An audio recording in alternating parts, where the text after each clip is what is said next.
নমস্কার বন্ধুরা, MD food গার্ডেনে স্বাগত।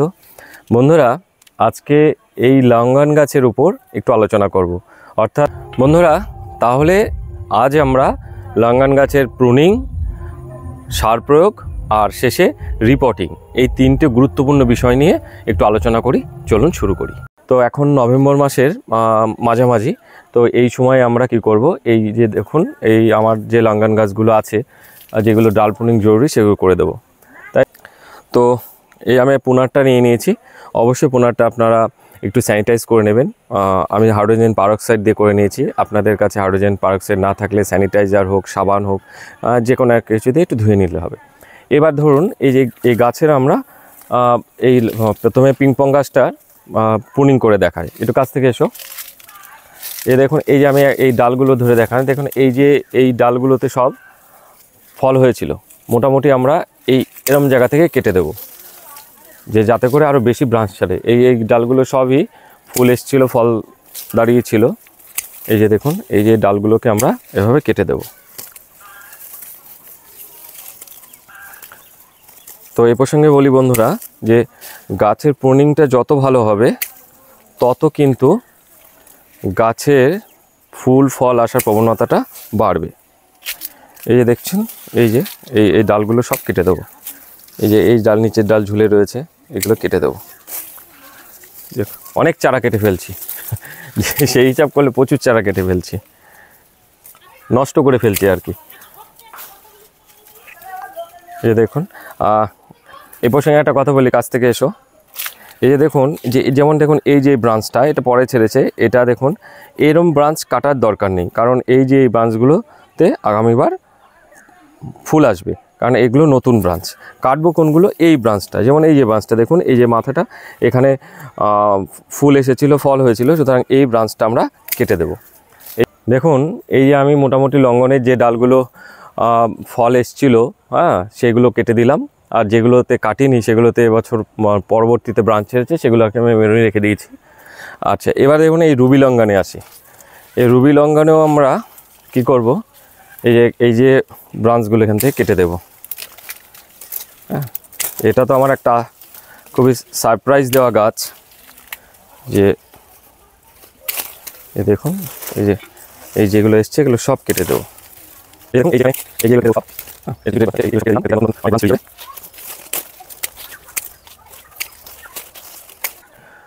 বন্ধুরা, এই রুবি লঙ্গন, এটা তো আমার খুব সারপ্রাইজ দিচ্ছে। এর বিষয়ের উপর আমার অলরেডি ফলের উপর ভিডিও আছে, সেখানে আপনারা চালিয়ে দেখতে পারেন।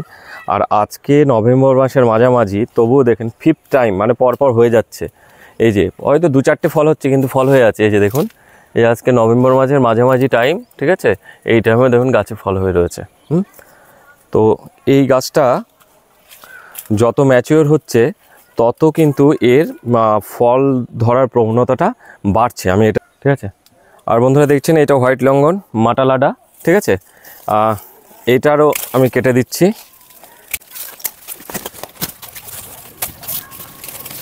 বন্ধুরা, এইবার এই প্রুনিং করার পর আমাদের যে কাজটা করতে হবে, আপনাদের কাছে যে ফাঙ্গিসাইড আছে, অর্থাৎ সাফ হোক, স্প্রিন্ট হোক, টাটা মাস্টার হোক, যেটা আছে সেই ফাঙ্গিসাইড, তার সাথে আপনারা যে কোনো মাইক্রোনিউট্রিয়েন্ট, মবোমিন হোক, অ্যাগ্রোমিন গোল্ড হোক, ঠিক আছে, যে কোনো মাইক্রোনিউট্রিয়েন্ট নিয়ে একটা স্প্রে করে দেবেন। তাহলে আর ফাঙ্গাস লেগে এই ডালগুলোতে এফেক্ট হওয়ার সম্ভাবনা থাকবে না।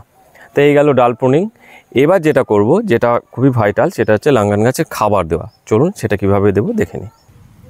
বন্ধুরা, এই যে পিংপং লঙ্গন গাছে আমি একটু খাবারের ব্যবস্থা করছি। এটা বড় গাছ, একটা 100 লিটার ড্রামে বসানো রয়েছে। তো এতে আমরা কি খাবার দেবো একটু দেখি। এই যে প্রথমে আমরা দেবো, দেখুন এটা সিউড গ্র্যানুয়েলস। এই যে দেখুন, এই যে বায়োভিটা সিউড গ্র্যানুয়েলস। এইটা যদি আপনাদের কাছে থাকে দেবেন, আর না থাকলে আপনারা যে গাছেরতে যে মাইক্রোনিউট্রিয়েন্ট স্প্রে করছেন তাতেও হবে। আমার কাছে আছে বলে আমি দিয়ে দিচ্ছি।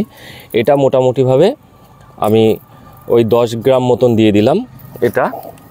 এরপর দেবো ম্যাগনেসিয়াম সালফেট। এই ম্যাগনেসিয়াম সালফেট আমি 5 গ্রাম মতন দিয়ে দিলাম। এই যে এটা এই এপসাম সল্ট যাকে বলে। আর এরপর আমি দেব 0050, অর্থাৎ NPK 00 SOP, sulphate of potash যেটা, এটা আমি 4 গ্রাম মতন এর গাছের গোড়ায় দিয়ে দিলাম। আপনাদের কাছে জিপসাম থাকলে এখানে জিপসামটাও দিয়ে দিতে পারেন, আমার কাছে নেই, আমি পরে দিয়ে দেবো। মোটামুটি হচ্ছে 7-8 গ্রাম জিপসাম আপনারা দিয়ে দিলেন। দেওয়ার পর এই যে মিশ্র জৈব সার, এই মিশ্র জৈব সার আমরা দিয়ে দেবো। মোটামুটি কতটা, এই যে আমার এই যে 2 হাতের এরকম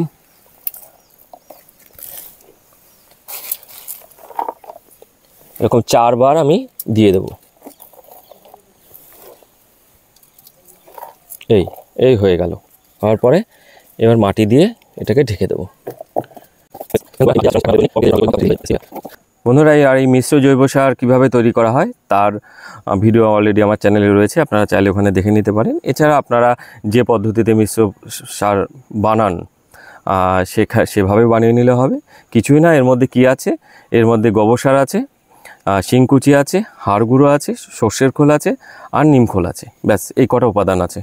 আর অ্যাকোয়ামিক্স আছে। অ্যাকোয়ামিক্স যদি আপনারা না পান, না দিলেও কোনো সমস্যা নেই। তো এরম মিশ্র সার আপনারা যদি বানানো থাকে সেভাবে এখানে দিয়ে দিতে পারেন।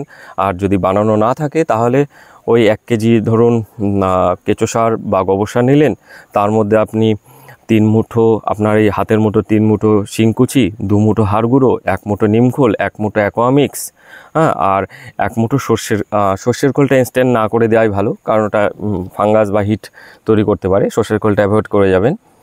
সর্ষের খোল বাদে বাকি যে উপাদানগুলো আছে সেগুলো দিয়ে আপনারা ইনস্ট্যান্ট এখানে দিয়েও হচ্ছে গাছের খাবার ব্যবস্থাপনাটা করে নিতে পারেন, তাহলেও হবে।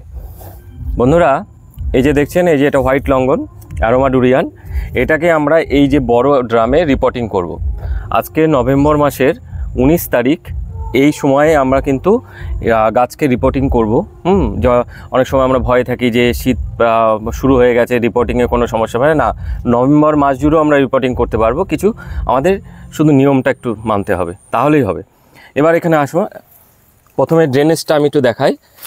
এই ড্রামের ড্রেনেজ ব্যবস্থাটা একটু দেখুন। প্রথমে কতগুলো ছিদ্র করা রয়েছে, সেগুলো উপর খোলামকুচি দিয়ে ঢাকার পর এই যে বালির লাল পাথর দিয়ে আমি 2 করের একটা লেয়ার দিয়েছি। এই ড্রেনেজ ব্যবস্থা সবথেকে এই বড় ড্রামের ক্ষেত্রে গুরুত্বপূর্ণ। এখানে আপনারা ইটের টুকরো দেবেন না, কারণ ইটের টুকরো জল ধরে রাখে, গাছের শিকড় যখন নিচে থাকবে তখন কিন্তু ওই জল পেতে পেতে শিকড় পচা লাগে। তাই এই পাথর অথবা কালো পাথর ব্যবহার করবেন। এর উপরে আমরা কি করব, এই লাল বালির একটা লেয়ার দিয়ে দেব। এই ড্রেনেজ ব্যবস্থা যত ভালো হবে তত গাছের রোগ কম লাগবে। বন্ধুরা, এবারে এর মাটি প্রস্তুতিটা কিভাবে করব সেটা একটু দেখে নিই, চলো। এখন এই লাঙ্গান গাছের মাটিটা আমার তৈরি করাই আছে। এখানে 75% আমি দোআঁশ মাটি নিয়েছি, তার সাথে 25% নিয়েছি আমার মিশ্র পাতা সার তৈরি করা ছিল, যেটার ভিডিও অলরেডি আমার চ্যানেলে আছে, আপনারা দেখে নিতে পারেন। হ্যাঁ, সেই মিশ্র পাতা পচা সার এখানে নিয়েছি 25%। আপনাদের পাতা পচা সার না থাকলেও কোনো অসুবিধা নেই, আপনারা গোবর সার নিতে পারেন, কেঁচো সার নিতে পারেন, বা সবজি পচিয়ে টচিয়ে যায় একটা কম্পোস্টের সার নিলেই হবে, সেটা 25%। আর এর সাথে আর কি মিশিয়েছি, এই 20 গ্রাম মতন জিপসাম আছে এর মধ্যে। আর আমার এই হাতে এর যেরকমভাবে মুঠো 6 মুঠো মতন শিংকুচি আছে, এর মধ্যে আমি হাড় গুঁড়ো দিইনি। হ্যাঁ, যে ইনস্ট্যান্ট হাড় গুঁড়ো দিলে কী হবে, মাটি হিট করবে, তাতে করে গাছের সমস্যা হতে পারে। হাড় গুঁড়ো পরে আমি ডিম কম্পোস্ট করিয়ে পরবর্তীতে দেবো, ব্যাস। এই আর মাটি তৈরি হয়ে গেছে। এই মাটি দিয়ে আমি লঙ্ঘন গাছটা রিপোর্ট করব। দেখুন, এই যে ড্রামে পুরো মাটি ভর্তি করে দিয়েছি। এবার এটাকে গাছটাকে রিপোর্ট করে দিই।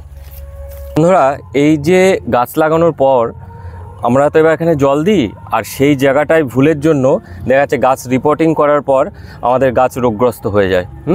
তাই এই জল দেওয়ার ব্যবস্থাটা আমাদের একটুখানি ভালোভাবে করতে হবে। সেটা কীভাবে করব দেখুন। দেখুন যে এই গাছটা এখন লাগালাম, এই গাছের শিকড় এই ডেভেলপ করতে কম করে 1 মাস লাগবে, যে মাটিতে ছড়াতে। তা এখন যদি আমরা এর মধ্যে ভরপুর জল দিই, তখন এই সাইডের মাটি বেশি ভেজা থাকবে, সে থেকে আস্তে আস্তে এর রুট ড্যামেজ হবেই। তাহলে কিভাবে জল দিতে হবে, এই যে দেখুন, এই যে গোড়ার চারপাশে আমি একটা মাটি দিয়ে একটা আল মতন করে দিয়েছি। হ্যাঁ, এর মাঝখানে আপনারা কি করবেন, ওই 500 থেকে 1 লিটার জল, মানে এই গাছটার জন্য যেটুখানি দরকার হয়, আস্তে আস্তে এখানে ঢেলে দিতে হবে। এভাবে চলবে কম করে 1 মাস, ঠিক আছে? তারপর আপনারা আস্তে আস্তে জলটাকে বাড়াবেন, এবং এই জায়গাটা যখন ভেজা থাকবে তখন জল দেবেন না, বিশেষ করে শীতের টাইমটায়। আর যখন দেখবেন যে না, এটা মোটামুটি শুকিয়ে গেছে, অল্প জল দেবেন। এই কারণ জলটা ওর এখন এখানটায় দরকার, এই সাইডে কোনো এখনও জল দরকার নেই। তাই এই জলের জায়গাটা আপনারা এখানটায় ঠিক করবেন। শুধু এই গাছের ক্ষেত্রে নয়, যে কোনো গাছ এখন আপনারা রিপোর্টিং করার পর এই আল সিস্টেমটা দিয়ে নেবেন, দিয়ে এর মধ্যে জল দেবেন, হ্যাঁ, এবং পরিমিত জল দেবেন। তাহলে দেখবেন এই গাছ কোনোভাবেই রোগগ্রস্ত হবে না। গাছে যে ভীষণ যত্নের প্রয়োজন হয় তা কিন্তু নয়, একটু বড় জায়গা চাই, বড় জায়গা পেলে একটু ফলটা একটু দেবে। তবে আবার বলি যে কোনো ধরনের লঙ্ঘন কিন্তু কন্টেনারে বা টবে ফলনটা কম হবে। মানে আমার কাছে যে 5-6 রকম ভ্যারাইটি আছে যেগুলো আমি দেখছি। তো আরেকটা কথা, সেটা হচ্ছে লঙ্ঘন গাছ কিন্তু একটু খাবার বেশি চায়, খাবার একটু বেশি পছন্দ করে। তো এখন যেহেতু শীতের ডরমেন্সিতে চলে যাবে, তার জন্য যতটা খাবার দিলাম, তারপরে যখন ফল আসবে গাছে তখন কিন্তু আমাদের আরও এর থেকে বেশি পরিমাণে খাবার দিতে হবে। তাহলে দেখবেন গাছে খুব ভালো ফল সেট হবে। বন্ধুরা, এই ছিল আজকের ভিডিও লঙ্ঘনের পরিচর্যার উপরে। যদি ভিডিওটি ভালো লেগে থাকে তাহলে অবশ্যই একটা লাইক করবেন, কমেন্ট করবেন। নমস্কার, সবাই ভালো থাকবেন, দেখা হচ্ছে পরবর্তী ভিডিওতে।